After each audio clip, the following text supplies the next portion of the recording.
he had to abandon his law firm because he was being harassed and attacked constantly by this kind of gang stalking operation. An American Muslim woman in Minnesota for being harassed by the local police, and he actually won the case for her. And you can look up her name. It was a kind of important case about 10 years ago, and he won the case for her. From that moment on, he started experiencing this exact same type of harassment, including the optical camouflage technology. He saw a guy in his basement in the same way that Damien had seen the people interacting with him. And he flew all the way down to tell me all this.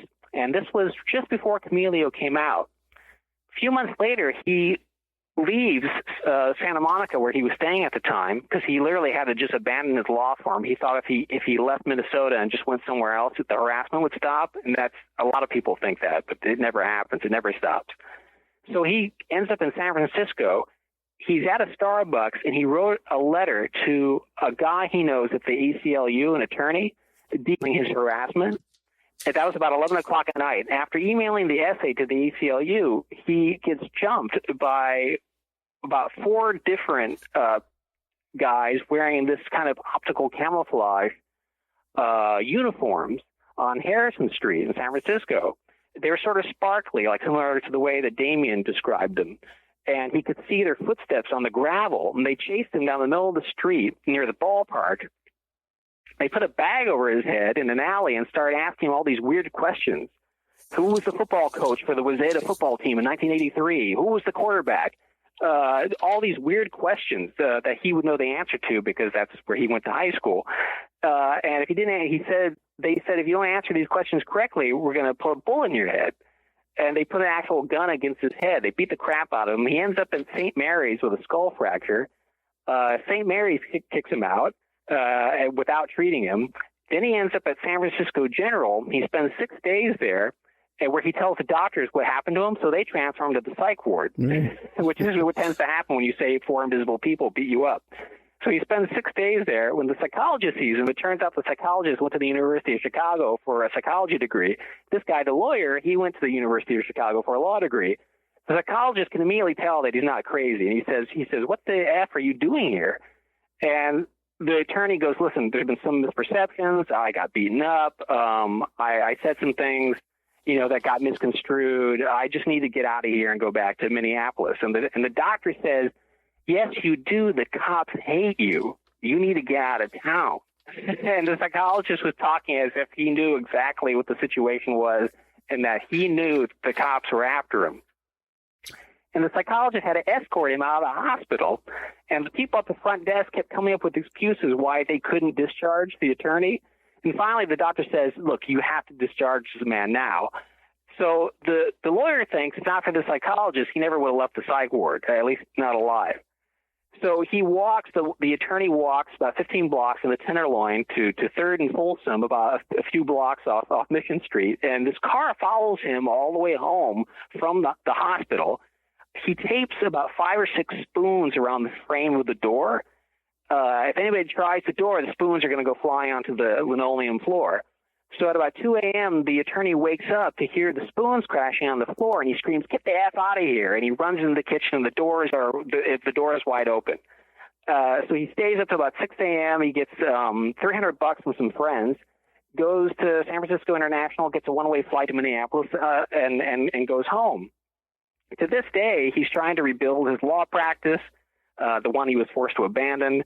And this was all retaliation for winning this discrimination case, or at least that's what he believes is the reason that this happened to him. But Damien is still experiencing this harassment today? Oh yeah. The same thing. Absolutely. He's at the moment in the Pacific Northwest, I shall say. Why would they need to still keep harassing Damien to this day? They've tested their equipment. If he's a threat, they could lock him up easily enough if he's talking about this kind of stuff. This is the way I've tried to come up with a real world analogy that people can wrap their head around. And this is the analogy I came up with. You're driving on the 405 and you cut somebody off. If you happen to cut off Lita Johnson, she's going to cobble up some reasoning as to why your name needs to go on this list. And keep in mind, after 9/11, the black budget ballooned. Now everybody's a terrorist. They need people to spy on. There's no one that they really need to spy on, so we need to justify all these spies and all this surveillance. We need to find reasons that we need to surveil people. Whatever reason that you can come up with, we'll accept that. And then the more people you have in this crypto database, this crypto Wikipedia that they're building, constantly surveilling all these people, you say they're terrorists, they're potential terrorists. Damien's a potential terrorist, so his name goes on the list. They get all this money to spy on this potential terrorist, Damien. Meanwhile, real terrorists are coming in over the border with like nuclear bombs strapped to their backs, and no one's doing anything about that. There's mass shooters who are going on Facebook saying, I'm going to be at this particular bar at 9 p.m. and I'm going to shoot up 24 people, and nothing happens to prevent that. But Damien has 900 government agents on his back, or I should say government agents, and also people who I guess you could call government-sponsored vigilantes, because that's the thing. They don't necessarily use actual official government agents. They'll hire people who are civilians. Well, let me ask you this. They have Damien under real-time surveillance, and they're harassing him, they're doing all this stuff to him, and you're in contact with him frequently. Did you experience that? Well, then they say, well, let's go after Robert here. You know what I mean? And screw with him. Did any of that happen to you?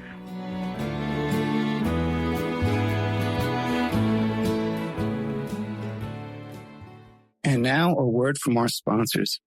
Check out cartking.com, 877-986-7771. Have you ever thought about opening your own mobile cart or kiosk business? Perhaps your current business wants to add multiple point-of-sale locations across the country quickly. Maybe the facility you manage could kickstart revenue by adding coffee, food, or retail services, like let's say you own an office building or a warehouse. Put one of these carts there in the lobby. Well, cartking.com can be the answer to your needs. CartKing.com is a North American designer and manufacturer of the finest mobile retail coffee and food carts and kiosks money can buy. For 20 years, CartKing.com has been working with clients and corporations across America to provide indoor and outdoor carts and kiosks for any application. From large, heated, and secure outdoor retail or food kiosks to smaller, more mobile coffee kiosks or coffee stations, coffee carts, CartKing.com designs and builds them all. Carts and kiosks are fun, and so are the dozens of designs on the website, cartking.com. Please visit today at cartking.com or just call them at 877-986-7771. Tell them Ed Opperman sent you and you get a good deal. The Opperman Report is brought to you by SubhashTechnosis.com. Subash Technosis is a search engine optimization and website design company. They're located in India, so you know you're going to save a lot of money and get top quality service. They offer all sorts of business process outsourcing, data entry, banking BPO services, recruitment process outsourcing, software testing, offshoring, research network, customer care, press release, content writing and distribution, and much, much more. Now, you can get a hold of Subhash Technosis by email at info@subhashtechnosis.com. Their website is www.subhashtechnosis.com, and their Skype is ANUSHASUBASH.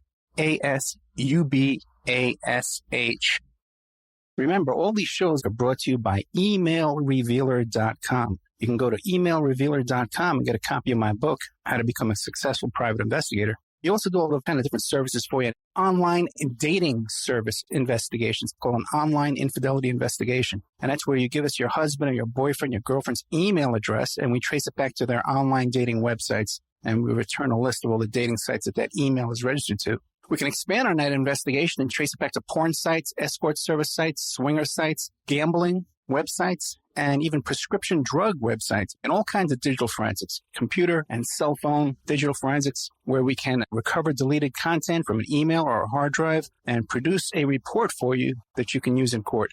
That's emailrevealer.com, or you can contact me at oppermaninvestigations@gmail.com. It's the Opperman Report. And now, here is investigator Ed Opperman. Well, let me ask you this. They have Damien under real-time surveillance, and they're harassing him. They're doing all this stuff to him, and you're in contact with him. Yeah, frequently. Did you experience that? Well, then they said, well, let's go after Robert here. You know what I mean? And screw with him. Did any of that happen to you?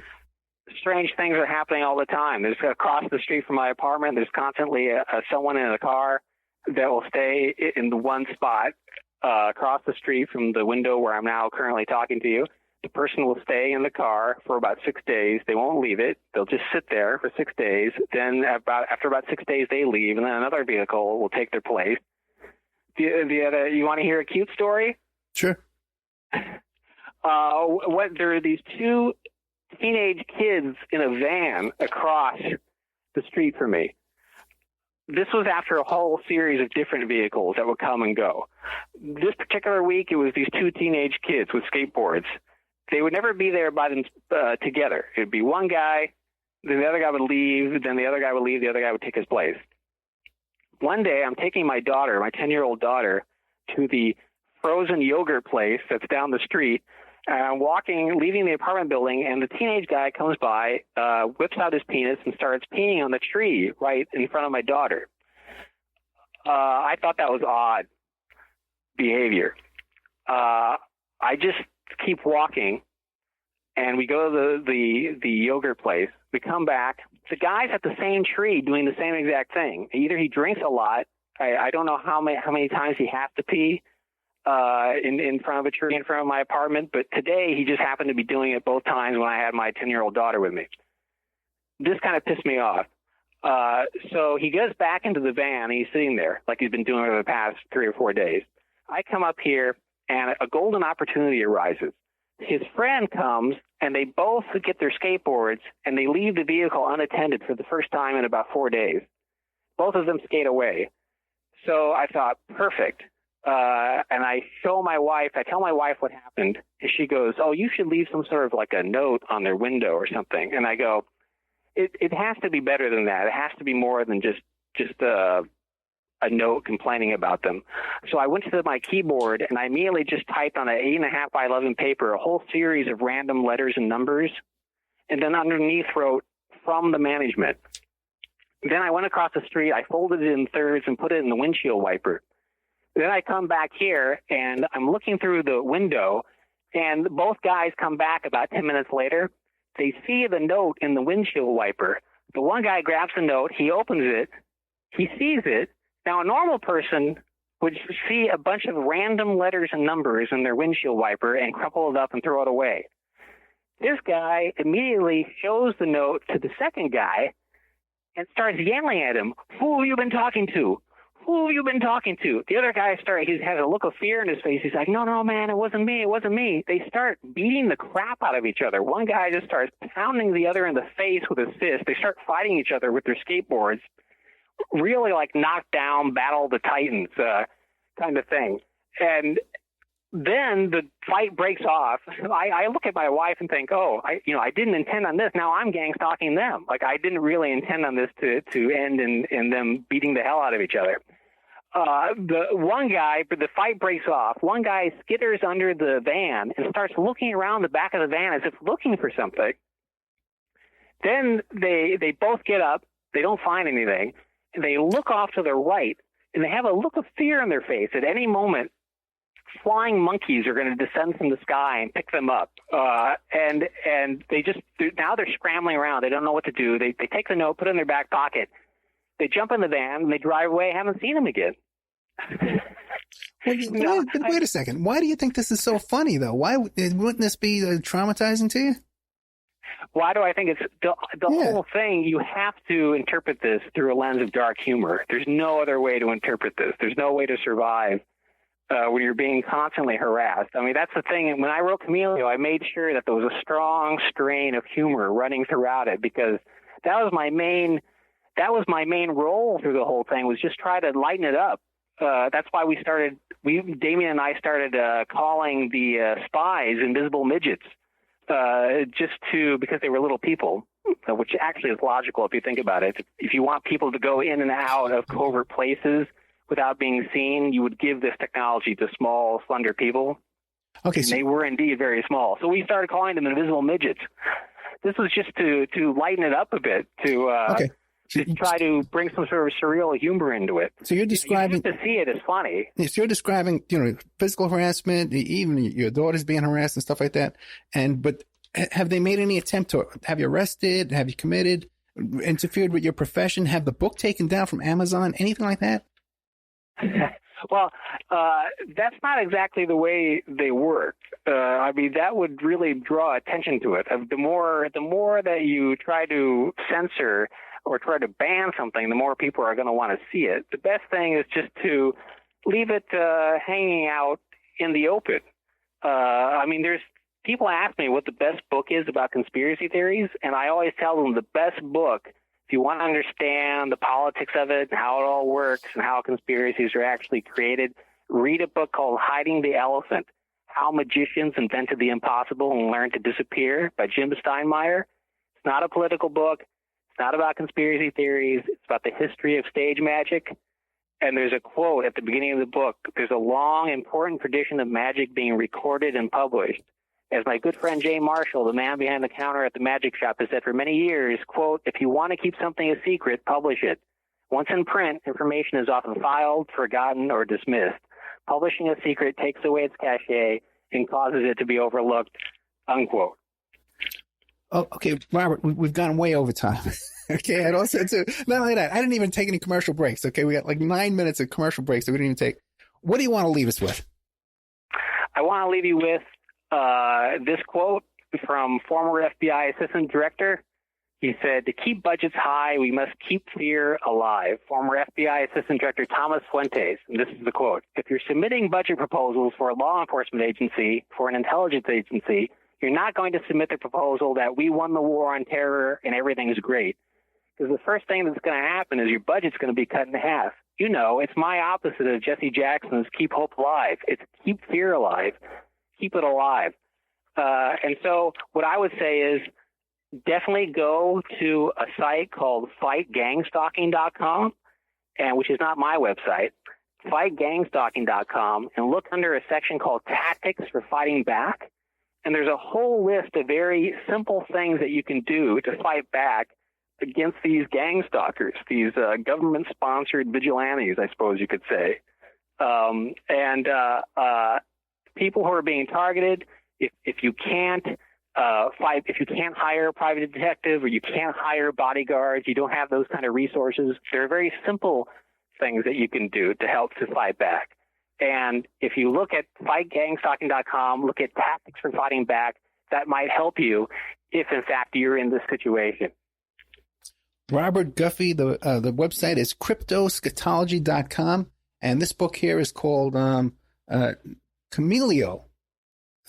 My computer. Yes, order it through orbooks.com. Don't go through Amazon, because the independent booksellers, they jack up the prices. Right. You shouldn't have to pay more than $18 for it. So go to orbooks.com and you can get it for $18. orbooks.com. Chameleo, a strange but true story of invisible spies, heroin addiction, and homeland security. Robert, thank you so much. Okay, man. Good luck to you. Okay. I got to tell you, man, I get involved in a lot of stuff. This is really amazing stuff. Thank you so much, brother. Thank you. Good night. Okay, there we have Robert Guffey. The book is, his website is cryptoscatology.com. The book is Chameleo, Strange but True Story of Invisible Spies, Heroin Addiction, and Homeland Security. If you like today's show, check out our members section at operamanreport.com. Got a lot of new exclusive content in there you can't live without. Okay, that we've just added. We got, what do we have here? Let's take a quick look. Oh my God, I got so much good stuff in there. It's killing me. 180 shows in there, by the way, too. Let's see what we just put up there in the past few weeks. We got, scrolling up. A lost episode, Euron Savoy, who talked about snuff films and hunting Nazis. Oh, look at this. Michael Jones about Abu Ghraib and the American Empire. That's a really good show, too, and that's old stuff. Then Stoner Van Houten from the Manson family gives tours out there, Spawn Ranch worker. About the Yellow Vest protest. We just did a show about that. What did I do about the Yellow Vest? I think it's just the music. Parallax News interviewed me, Joe Gazebo. Former Hells Angels president George Christie, we got an interview with him, a lost episode. Investigator of occult crimes, Tom Dunn. Father's Rights, family advocate, Ernest Casal. We did a show about the migrant caravan, a show about Jimmy Savile's great niece. Talks about being molested by Jimmy Savile when she was 12 years old. And then again, he showed up at her engagement party. Hank Harrison came by with an update. Movement Without Teeth, a documentary history of George Jackson Brigade. Jimmy Deluxe, man, we had Jamie Deluxe. We had him on about Hollywood pedophilia. Monique Morgan, whose husband's in the ICU here in Vegas after he got a flu shot. Ariana Dietz, sexual abuse and Jehovah's Witnesses.